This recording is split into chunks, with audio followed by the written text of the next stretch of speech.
기도하시겠습니다. 오늘도 새로운 날 새 아침을 주신 하나님께 감사와 찬송과 영광을 올려드립니다. 새로운 하루를 하나님과 교제함으로 출발하게 하신 것을 감사드립니다. 평생 동안 주님과 동행함의 기쁨을 놓치지 않게 하시고 하루하루 순간순간이 주의 은혜임을 깨닫고 부지런하여 열심을 품고 주를 섬기는 그리스도인의 삶을 살아가게 하여 주시옵소서. 오늘도 육체가 원하는 대로 살지 않게 하시고 하나님의 세미한 음성을 듣고 움직이고 주님처럼 말하는 우리들이 되게 하여 주시옵소서. 우리 기도에 응답하시는 예수 그리스도의 이름으로 기도 올리옵나이다. 아멘. 오늘 말씀은 요한계시록 5장 1절부터 7절까지의 말씀입니다. 내가 봄에 보좌에 앉으신 이의 오른손에 두루마리가 있으니 안팎으로 썼고 7인으로 봉하였더라. 또 봄에 힘있는 천사가 큰 음성으로 외치기를 누가 그 두루마리를 펴며 그 인을 떼기에 합당하냐 하나 하늘 위에나 땅 위에나 땅 아래에 능히 그 두루마리를 펴거나 보거나 할 자가 없더라. 그 두루마리를 펴거나 보거나 하기에 합당한 자가 보이지 아니하기로 내가 크게 울었더니 장로 중에 한 사람이 내게 말하되 울지 말라. 유대 지파의 사자 다윗의 뿌리가 이겼으니 그 두루마리와 그 7인을 떼시리라 하더라. 내가 또 보니 보좌와 네 생물과 장로들 사이에 한 어린 양이 서 있는데 일찍이 죽임을 당한 것 같더라. 그에게 7뿔과 7눈이 있으니 이 눈들은 온 땅에 보내심을 받은 하나님의 7영이더라. 그 어린 양이 나와서 보좌에 앉으신 이의 오른손에서 두루마리를 취하시니라. 아멘. 오늘은 요한계시록 5장 1절부터 7절까지의 말씀으로 특별하신 분이라는 제목의 말씀을 함께 나누고 기도하는 시간을 갖겠습니다. 바울이 썼던 서신에 나오는 표현들을 보면은요, 바울에게 있어서 예수님이 얼마나 특별한 분이셨는가 하는 것을 깨달을 수 있습니다. 고린도 후서 5장 17절 그런즉 누구든지 그리스도 안에 있으면 새로운 피조물이라. 이전 것은 지나갔으니 보라 새 것이 되었도다. 내가 이제는 그리스도 안에 있게 돼서 새로운 피조물이 되었다. 본 어게인, 나를 새로운 인생을 살게 하시는 내게 정말 특별하신 분은 주님이시다 하는 고백이 담겨져 있습니다. 빌립보서 3장 8절입니다. 또한 모든 것을 해로 여김은 내 주 그리스도 예수를 아는 지식이 가장 고상하기 때문이라. 내가 그를 위하여 모든 것을 잃어버리고 배설물로 여김은 그리스도를 얻고 그동안 자신이 공부하고 로마 최고의 학벌로 살았는데 주님을 만나고 나니 가치관이 바뀌었다고 하는 겁니다. 내 가치관을 송두리째 바꿔주신 특별한 예수님, 그동안 내가 알고 있었던 모든 것들을 다 배설물로 여기게 되고 바로 예수 그리스도를 아는 지식이 가장 고상함이라는 사실을 깨닫게 된 그 고백, 그 기쁨. 고린도후서 1장 4절과 5절입니다. 우리의 모든 환난 중에서 우리를 위로하사 우리로 하여금 하나님께 받는 위로로서 모든 환난 중에 있는 자들을 능히 위로하게 하시는 이시로다. 그리스도의 고난이 우리에게 넘친 것 같이 우리가 받는 위로도 그리스도로 말미암아 넘치는도다. 예수님은 나를 위해 고난당하신 특별한 분이시고 나를 위로하시고 나를 하여금 환난 중에 있는 이들을 위로하게 하시는 특별한 분이시다 하는 그런 고백입니다. 사랑하는 성도 여러분, 바울은 새로운 피조물 되게 하신 분, 가장 고상한 것을 깨닫게 하신 분, 나를 위로하시는 분으로 주님을 특별한 분으로 고백했는데 저와 여러분에게도 예수 그리스도께서 특별한 분으로 고백되어지는 그런 역사가 일어나시기를 주님의 이름으로 부탁드립니다. 어제까지 요한계시록 4장에서는 보좌에 계신 하나님 그리고 네 생물과 24장로들로부터 찬송받으시기에 합당하신 하나님 그런 하나님이 표현되었는데 오늘부터는 5장부터는 하나님과 동일하신 분, 죽임당하신 어린 양 예수 그리스도를 소개하고 있습니다. 주의 재림 전후로 일어날 여러 일들의 주체, 주관자가 되시는 분, 7인을 떼심으로 하나하나 계획하신 바를 이루시는 특별하신 분이 바로 예수 그리스도시다 하는 것이 바로 사도 요한의 입술로 고백되어지고 있습니다. 이제 곧 추수감사절이 끝나게 되고 우리 신앙의 주인공 되시는 예수 그리스도께서 오심을 기억하는 대강절이 시작되잖아요. 그 어느 때보다도 주님의 특별하심을 우리 마음에 되새기시면서 성탄절을 기다리는 열정이 살아나시는 오직 예수 그리스도에 대한 열정이 불살라오르는 그런 시간이 되시기를 주님의 이름으로 부탁드립니다. 사도 요한은 환상 중에 주님의 특별하심을 오늘 본문에서 몇 가지로 표현하고 있는데요. 첫 번째, 예수 그리스도를 안팎으로 써있는 봉인된 두루마리를 통해 우리의 죄값을 대신 치루어 주시는 특별한 분이다. 이렇게 소개하고 있습니다. 1절을 한번 보세요. 내가 봄에 보좌에 앉으신 이의 오른손에 두루마리가 있으니 안팎으로 썼고 7인으로 봉하였더라. 여기서 두루마리가 있으니 안팎으로 썼다. 여러분, 하나님의 말씀이 두루마리의 안팎으로 써있다. 이 이야기가 어디 또 나옵니까? 어디 나와요? 에스겔서 3장에 나오죠. 그래서 하나님이 에스겔에게 안팎으로 두루마리의 말씀, 애가와 애곡과 재앙이 쓰여진 말씀, 그 말씀을 먹으라. 그래서 그걸 내 배에 놓고 창자에 넣으니 내 입에서 달기가 꿀과 같더라. 그 환상을 본 게 바로 에스겔서 3장에 나와 있습니다.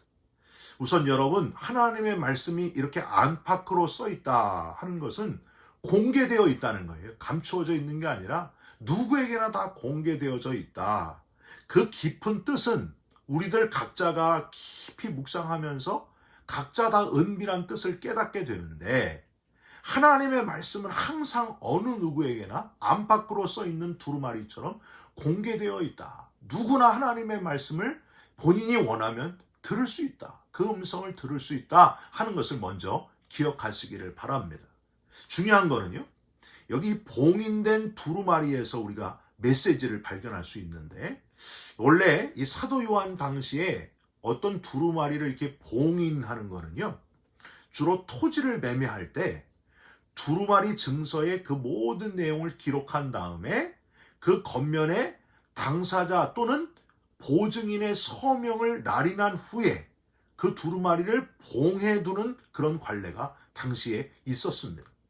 이때 채무자가 빚을 모두 다 갚거나 채무자의 대리인이 채무자의 빚을 대신 갚아줄 경우에 한해서 이 봉인된 두루마리를 열 수 있었다고 하는 거예요.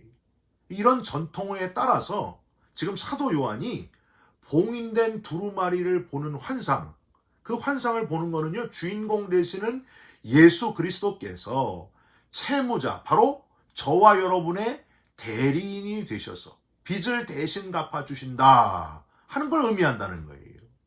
모든 죄 지은 인간의 대리인이 되셔서 십자가에 달려 대신 죄값을 치루어 주신 예수님, 그 예수님의 희생으로 저와 여러분이 구원받게 되었습니다. 우리는 주님이 봉인을 하나하나 떼시는 환상을 이제 묵상하면서 주님의 재림 때에는 이러이러한 일들이 일어나겠구나, 사도 요한에게 특별히 이러한 환상을 보여주셨구나 하고 놀래는데 그치는데, 그래서는 안 된다는 거예요. 중요한 게 그게 아니고, 봉인된 두루마리를 보면 내 자신 대리인으로, 이 죄인 대리인으로 대신 죄를 다, 죄값을 치러주신, 그래서 죄를 탕감해 주시는 주님의 은혜, 주님의 희생을 꼭 묵상해야 된다는 거예요. 이 땅에 주님이 오신 이유, 우리 대신 대리인으로 죄값을 치르시기 위해 십자가를 대신 져주신 주님의 은혜. 여러분, 십자가를 지기 위해서 이 땅에 오신 예수님, 인간의 몸으로 오신 예수님, 이게 바로 성탄절의 의미입니다. 성탄의 이게 본질이라는 거예요. 감사하고 또 감사하는 저와 여러분이 되시기를 주님의 이름으로 축원드립니다. 이 봉인이 1절 다시 보면 끝에 7인으로 봉하였더라 라고 되어 있는데 7은 7번이라는 의미보다는 완전수죠. 완전을 의미하는 거예요. 완전하신 분이 죄를 지어 불완전한 우리의 죄값을 대신 치루어 주신 희생. 2절 힘있는 천사가 큰 음성으로 누가 그 두루마리를 펴며 인을 떼기에 합당하냐 외치고 4절에 사도 요한이 합당한 자가 보이지 않아서 크게 울었다 하는 장면이 나옵니다. 여기서 우리는 연약한 우리 인간의 한계를 느낄 수 있어야 됩니다. 그 다음 5절 장로 중에 한 사람이 울지 말라 하고 유대 지파의 사자 다윗의 뿌리가 이겼으니 말하면서 7인을 떼실 주님을 소개하는 장면이 드디어 등장하고 있습니다. 여기서 우리는 두 번째 교훈 또한 발견할 수 있는데 우리 인간은 이렇게 자격이 없고 한계가 있는 존재인데 반해 주님은 한계가 없으신 분으로 미래에 우리가 알지 못하는 7인을 다 떼시면서 점진적으로 하나님의 섭리와 그 비밀을 펼치실 분이 바로 예수님이시다 하는 걸 깨달을 수 있습니다. 우리는 죄짓고 연약하고 부족한데 우리 주님은 모든 것을 아시고 모든 7인을 다 떼시면서 미래의 모든 일까지 주관하시는 분이시다. 여기서 우리는 주님은 무한하신 분이신데 우리 인간의 모습으로 낮아지셨기에 특별한 분이시구나 하는 것을 두 번째 깨달을 수 있습니다. 7인을 떼시면서 미래의 모든 종말의 일들을 하나하나 이루어 가시는 분이 우리 인간의 몸을 입고 이 땅에 낮아지신 그 특별한 은혜. 여러분 세상의 모든 종교를 한번 생각해 보세요. 세상의 모든 종교는 다 올라가요. 뭐 인간이 참선을 하고 절을 하고 뭐 수행을 해가지고 다 올라가는 데 목표가 있어요. 근데 우리 예수님은 이 땅에 인간의 몸을 입고 내려오셨잖아요. 여러분 이런 종교가 어디 있습니까? 신이 인간의 몸이 된 이런 종교는 없어요. 그래서 여러분 기독교를 종교가 아니라고 하는 거예요. 기독교를 진리라고 하고 은혜라고 하는 겁니다. 인간의 몸이 되셔서 인간을 구원하신 메시아 되시는 예수님, 이거야말로 가장 특별한 그런 사건 아닙니까? 이것보다 더 특별한 게 어디 있습니까? 주님은 정말 특별하신 분이십니다. 그 큰 은혜를 베풀어 주신 하나님의 사랑, 그 주님의 희생, 너무너무 특별하다 하는 사실을 기억하시면서 감사 또 감사하시고 낮아지신 주님처럼 우리도 낮아지는 그리스도인, 예수님이 제자들의 발을 씻기신 것처럼 우리도 낮아지는 그리스도인으로 모든 사람들을 섬기는, 그러므로 그 영혼을 구원하는 이 낮아지시는 주님을 본받는 저와 여러분들이 되시기를 주님의 이름으로 부탁드립니다. 마지막으로 왜 주님은 계속 사자가 아니라 죽임당한 어린 양이신가 하는 걸 묵상하면서 주님은 특별하시구나 하는 걸 깨달을 수 있습니다. 5절 다시 보세요. 장로 중에 한 사람이 내게 말하되 울지 말라, 유대 지파의 사자 다윗의 뿌리가 이겼으니. 여러분 예수님을 뭐라고요? 사자, 모든 짐승의 왕인 사자로 표현해요. 강한 존재, 이기는 존재, 그렇게 표현해놨어요. 그런데 계속 사자, 승리의 사자, 이기는 존재로 표현했으면 좋겠는데 6절을 보세요. 사자가 아니고 본 모습이 죽임당할 제물될 어린 양으로 표현해 놓았습니다. 이스라엘 백성들이 기다리는 메시아는 사자 같은, 눈으로 보기에 아주 큰 쿠데타를 일으킬 왕의 왕이었어요. 근데 예수님은 사람들의 바램과는 다르게 죽임당할 어린 양, 그래서 십자가를 지고 대신 죽는, 아무 힘없이 죽는 그런 어린 양의 모습이 되셨다는 사실이에요.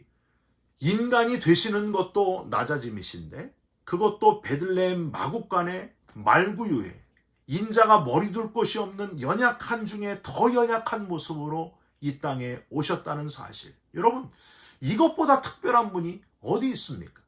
눈에 보이는 승리자가 아니라 모든 인간을 대신해서 죽어야 할 존재로 이 땅에 오신 예수님.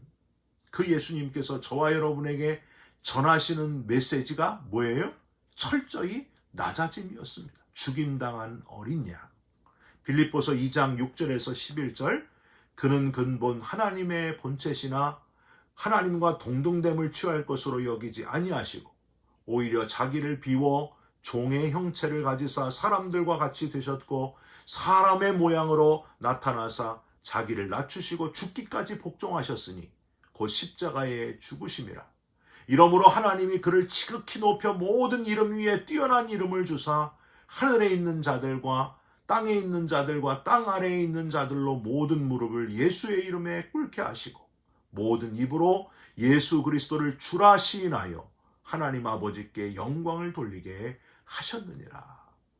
여러분, 예수님이 낮아지신 이유는요, 죽임당한 어린 양 되시는 이유는 다른 게 아니었습니다. 모든 입으로 예수 그리스도를 주라 시인하여 구원받도록 하나님 아버지께 영광을 돌리게 하기 위함이었습니다. 한 영혼이라도 더 구원하기 위해서 낮아지신 예수님, 구원을 위해서 낮아지신 예수님. 여러분, 예수님이 원하시는 것은 우리가 주님을 특별하십니다 하고 감탄하는 건 그게 아니에요.